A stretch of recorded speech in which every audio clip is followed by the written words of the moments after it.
Cavs fans, welcome in as we recap what was an absolute beatdown that took place in Oklahoma City between the two best teams in the NBA, our Cleveland Cavaliers and the Oklahoma City Thunder, where the Thunder get the best of the Cavs tonight, 134 to 114. Anthony Moeglin alongside my partner, Spencer Spin Davies here. And Spin, one of the things that I love giving you credit for is you never overreact, right? The Cavs go on a 17-game win streak. They have a bunch of big wins. You always see it black and white. And tonight, I think the black and white way to see this was a total beat down in Oklahoma City.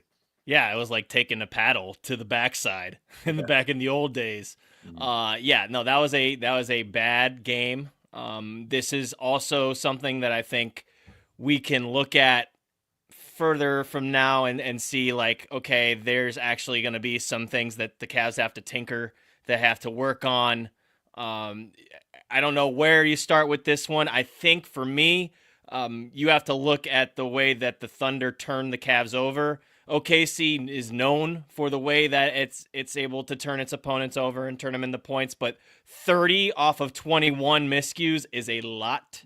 And the Cavs just simply were not disciplined tonight in the sense of being able to take care of the basketball, dribbling into trouble, and really just making it hard on themselves to stay in this game on the road. And it wasn't just one person. Like, you look across the stat sheet, multiple people had 2 or more turnovers. There are a few of them that had 3 or more turnovers. Donovan Mitchell, I'm pretty sure, is the only one who did not turn the ball over in this game. So a lot of that adds up. 30 points going the other way is tough.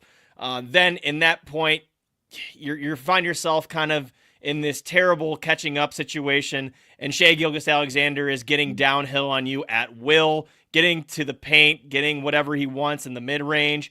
Lou Dort could not miss, whether it was from beyond the arc or even just off the dribble taking mid-rangers. It was a pretty crazy thing to see all of those guys on top and on target the way they were. Jalen Williams, same thing, 8 of 14 from the field. So that's just how it goes when you give a team confidence on the other end. They see the ball go through the net, and then you're pretty much screwed and playing catch-up from there. Yeah, and we've certainly this season been on the other side of it, right?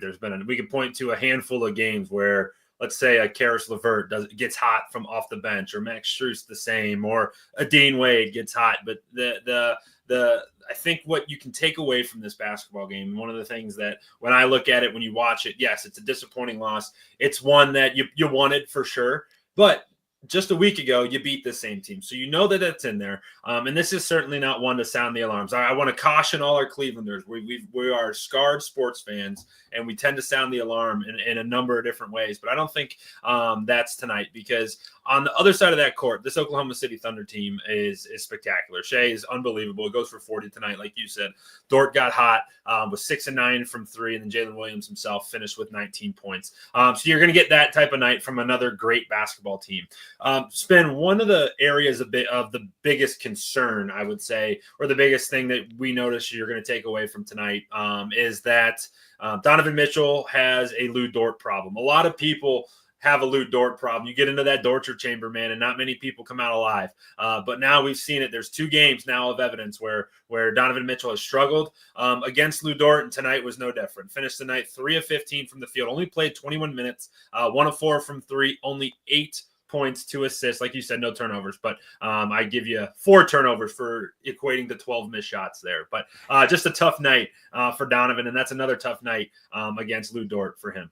Went 3 of 16 in Cleveland, went 3 of 15 in OKC. Donovan just is having a lot of trouble getting to his spots, but also when he gets to his spots, just finishing. He's having some trouble at the rim as of late, and pretty much this season finishing around the rim. I don't think it's injury related at all. When I see the way that he has a pep in his step in the first half in Indiana and drops 20 in a quarter, I'm not going to equate that to an issue at all, like physically. I just think that this is one of those cases where he's got to figure out a way to either get past Lou Dort, or the Cavs have to find a way to get the ball to Donovan on the move or in different spots so that he can find his rhythm a little bit better. And it's just simply that. I don't think there's anything more to it. I think Donovan just has some trouble against Lou, and like you said, Lou is the torture chamber. This is a guy who is fearless. He is a rock, a literal rock. He's 6'4", built like just a solid piece. Built like a linebacker, dude. Exactly. Like he is a tough defender.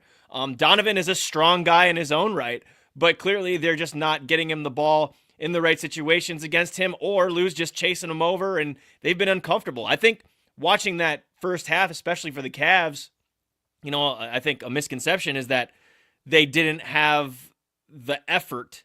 I think that OKC just kind of imposed their will on their home floor, and they were trying. The Cavs were trying to get it to their bigs. It started out that way. Jared Allen and Evan Mobley in the paint, and got him off to a good start. That Isaiah Hartenstein's missing.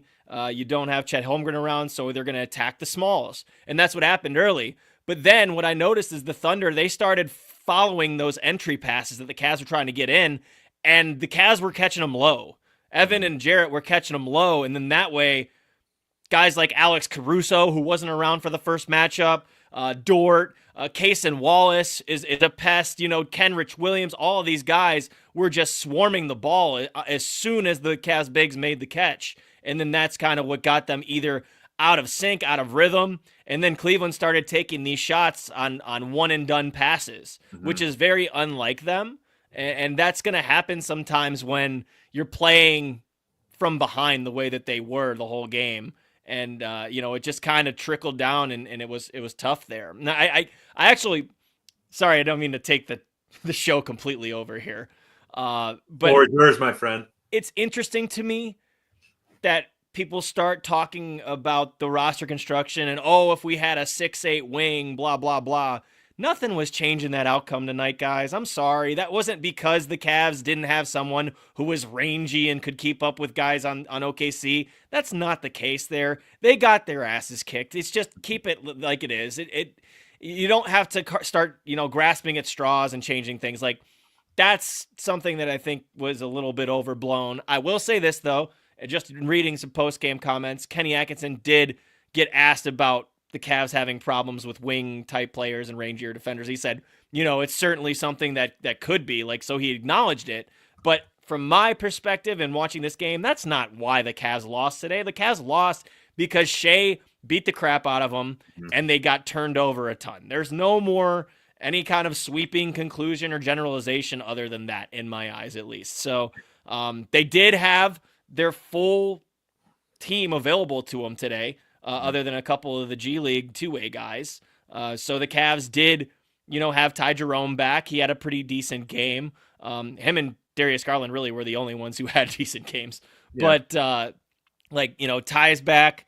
So we saw what the rotation would look like, and Kenny only went 10 deep until the score really got out of hand, and that's when he started playing Sam Merrill. So Sam Merrill appears to be the guy who's the odd man out at the moment, but we have to talk about Isaac Okoro, man. I feel terrible for him because he was in such a groove before he got screened by Ben Simmons in Brooklyn. That right shoulder injury clearly affecting his jumper, clearly affecting some of his offensive confidence. And then, that's also, I think, a big part of this too, with Isaac, and then seeing how that's going to affect him in the rotation. I know I just threw 300 different subjects at you. So here we go. We're going to take them. Things on my mind, We're going to take them one by one. And as spin goes there, I encourage everybody. We got a nice little audience jumping in. Get into that comment section. Use this for your therapy tonight, because this is something that we're not used to. Cavs fall to 34-6 after a 134-114 loss down in OKC. And Spin, where I want to kind of start with this is first things first. If you guys watch any of our other shows, I tend to see stuff with the glass half full mentality. The positive in all of this is that the next time you could potentially see these guys, it would be in the NBA Finals. So that would be very nice. So hopefully somebody in the West, Mavericks, or we call him Steph Curry, can take these guys out. But the next time we would see them, obviously, would be in the NBA Finals. So that's the one good thing. The question that I do have, Spin, and you had a really good point before we started here, was Isaiah Hartenstein didn't play tonight, and the Thunder went a little smaller than normal. And that is when a team does that, and for the Cavs, you get your two bigs inside, Evan Mobley and Jared Allen, can have this unbelievable two-man game that they have going on inside the foul line, and it's been incredible all year long.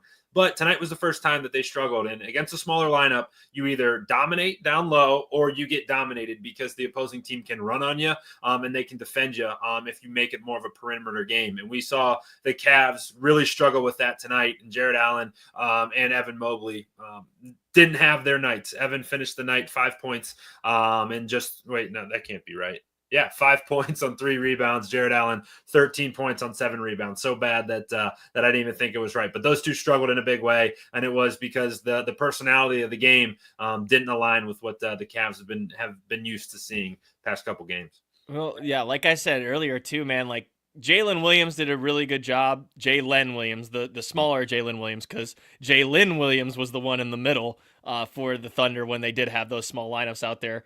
And you know, you also have to give credit to the 10-day guy who came out and dropped 11 and hit, you know, a couple threes and gave him some solid minutes, to be honest. Brandon Carlson, who I had no idea who he was before this game, and I'm pretty on top of the NBA, so you got to give him a ton of credit too. But you know, the 6'5", 6'6" Jalen Williams guarding out on the perimeter, but then Lou Dort dropping sort of to try and defend the entry pass to Evan Mobley and to Jared Allen and making them uncomfortable when they caught it low or if they brought it low, which gave them a ton of problems and led to points the other way. Jared Allen, I actually thought, you know, he got off to a good start. They might not have used him enough. They might not have looked for JA enough and gotten it to him because he goes a perfect 6 for 6 from the floor. You know, he got ripped a couple times, but so did everybody else in this game. Mm-hmm. And then, you know, I think, as I said earlier, a lot of one-pass shoot for the Cavs tonight in the first half that really dug them into a hole because they weren't making the shots. Long rebounds lead to the opportunities in transition for OKC. So now on top of getting ripped and getting killed in fast break, now you're just behind by a guy or two on defense. And when OKC's in transition, look out because they are fast, they are strong, and they'll either draw a foul or they're going to convert because they play a very team-oriented game as well, unless they're in the half court and when they you know, rely on Shea a little bit more than others. But I think that probably was a big thing there. Just following the entry pass was really good job by OKC, and Cavs just had to be crisper on their passes. Even on dribble handoffs, there was a play where Dean Wade was just trying to get it, I think, to Caris LeVert, and one of the Thunder players just was right around the screen, deflection, boom, you're going the other way already. Like, you have to be tighter with those. You have to be more disciplined passing in that sense.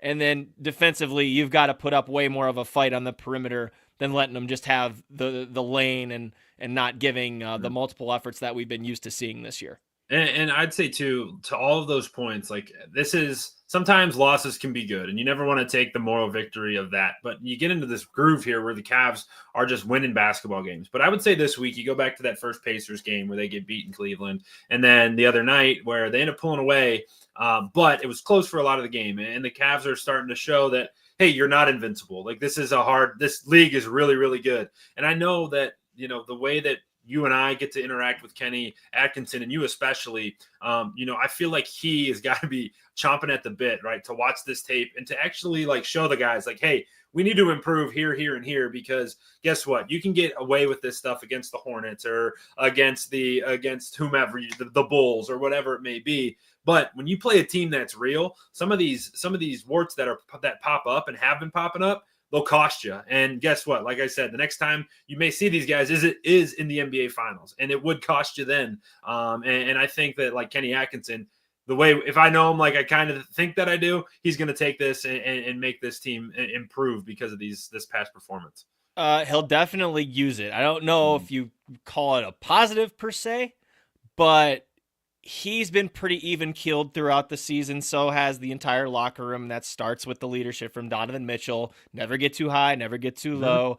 I think today they're probably going to be feeling a little bit lower just because they got flat out killed on national television. And you know, that's national TV, that spots that don't come around too much. We know that they added a couple games. We are going to see them on TNT a few more times, and ESPN, NBA TV. They're starting to pick up. You know, but still, this is 2 losses in 3 games. and you look at the way they lost tonight, you see a 20-point loss. That was a 40-point loss. Let's not that's sugarcoat that, like that's the other way I think that they have to look at it. Like, hey, we just got our tails whooped. Like, we got to respond in a way in Minnesota to where, like, all right, there's going to be a lot of talk after this. We are a team that we know who we are. We trust in each other. We trust in our identity. Go out and just smash them in Minnesota. I think that is going to be their mentality. They're not going to be, I don't think, as even keeled tonight. I think this is going to sting a little, and that's a good thing because they haven't had quite this type of feeling. They lost to the Hawks by double digits, but they didn't get absolutely massacred like they did this evening in OKC.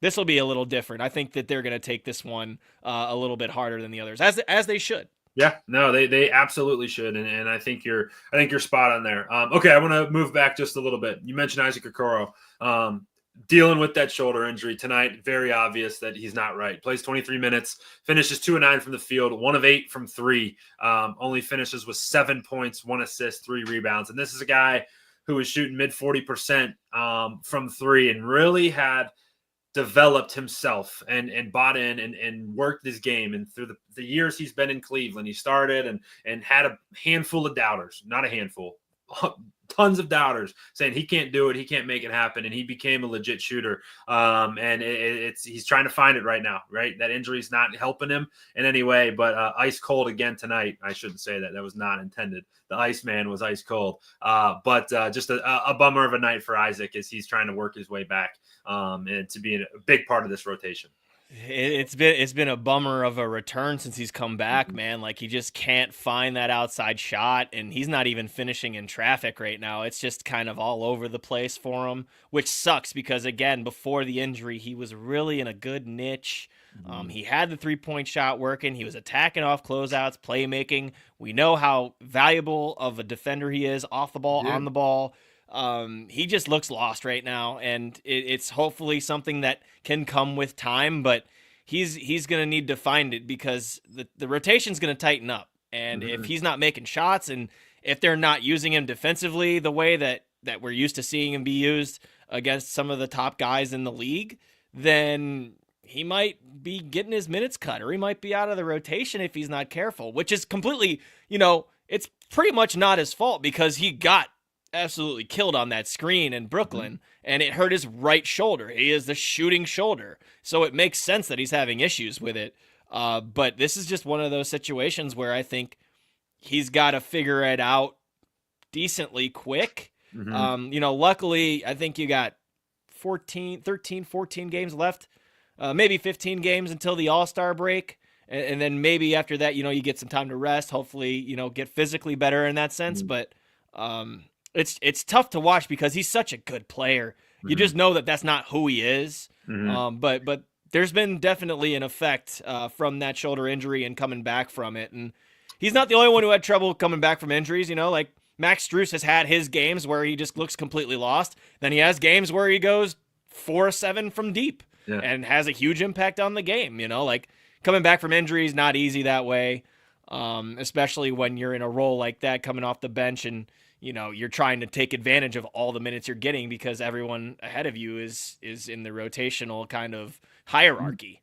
Yeah, and Spin, I'd also add too, like everybody talks about this team and they're saying they're missing a wing defender, right? They're missing a big wing. And if Isaac, where he was at before his injury, he's got that ability to do that. He's an elite defender. He's tall. He's so lanky, man. His arms are so long, and he's really an issue when you're trying to attack the rim. And if he can get back first of all back healthy, and secondly get his game back to where it was, he's a piece that could be a legitimate key that could propel this team. He's not going to give you a 40-piece of a 40-point night, but he could slow a guy like Jason Tatum down, or he could slow a Jimmy Butler down if it ever gets there. He's a guy who can defend with some of the best in the league, and he's going to be a guy that obviously you keep your eye on throughout the rest of the stretch here until the All-Star break and then after. Another guy who's a key to this team, and a lot of people have talked about it at length, Donovan Mitchell being one of them, is that Evan Mobley he's now ascended himself. He's ascended his game to a point where he's relied upon to be one of the better players on this team and a fringe star type of a player. I wouldn't even say fringe at this point. He's called upon to be a star. Tonight he was bad game tonight. Struggled in this game. What is your concern level, if there is a concern level, or what are your thoughts in general on where Evan Mobley's at right now? I kind of just saw like back to basket didn't really have he didn't have a great game back to basket, but he's not really been a good back to basket player. He's more face up. He's more this year, especially take you off the dribble, do a crossover and an attack, which he did a couple times. Didn't really use him in the pocket tonight. They didn't really use Jared Allen in the pocket tonight. Combined, they each had 1 assist. Like it was very weird to see that, but it's also, again, part of the Thunder's defensive strategy to put smalls on him. Well, the only reason they could put smalls on him because they're missing their 2 big guys, but they're part of their defensive strategy was to make it uncomfortable on Evan and Jarrett, where they caught the ball and not let them have any room to get the shots that they wanted off. I think with Evan, like he just he chucked a couple up from deep, which I know Kenny's going to like, but it's part of how the Cavs were in that one pass shoot rather than get the best shot type of mode in that first half. But I think that nothing really concerning too much with Evan Mobley other than they weren't able to punish the smaller guys. But again, you got to give OKC credit because they were swiping away as soon as the guys caught the ball. So the only way I see you could change that up is have Evan bring it up, have a couple of sets where he's face up and then able to attack from there and then dish out or run inverted pick and rolls, which we didn't see too much of tonight. A lot of 1-5, 1-4 pick and rolls. That's really the only way I see anything kind of different there. Because, you look at 1 week ago and Evan and Jarrett were completely dominant.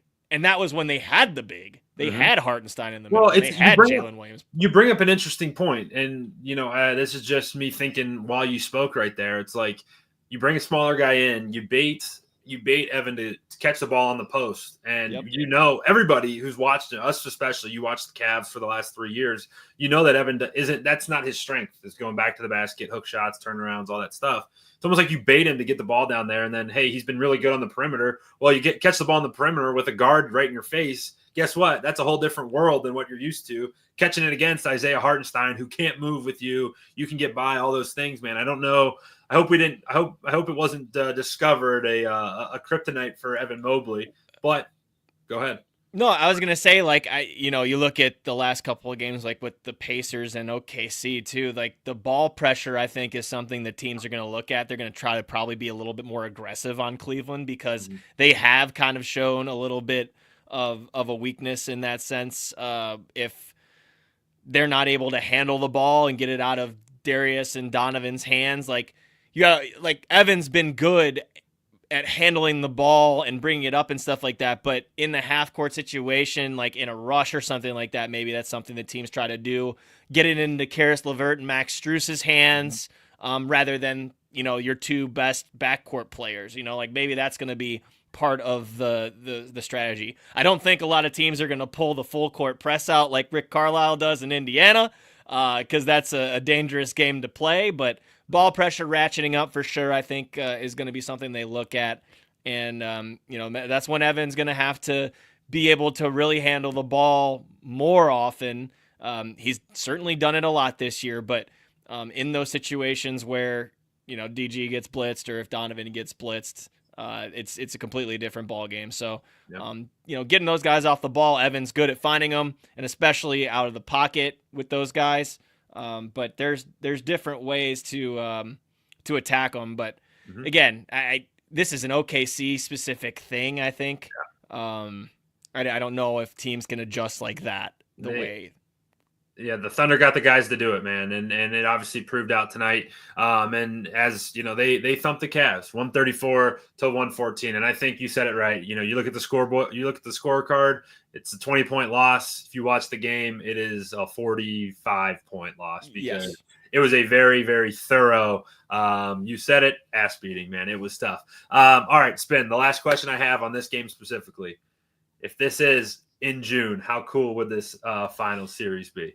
Oh, I'd love it. I'd love it, man. These Especially these are two teams, man, that throw it all out. They're fun to watch, man. Yeah, we know, that Chet Holmgren has not been a part of either of these games. I'd love to see what he would do versus Evan Mobley, and then them just matching up with Evan's maturation. I'd love to see Donovan Mitchell like turned up finals kind of energy.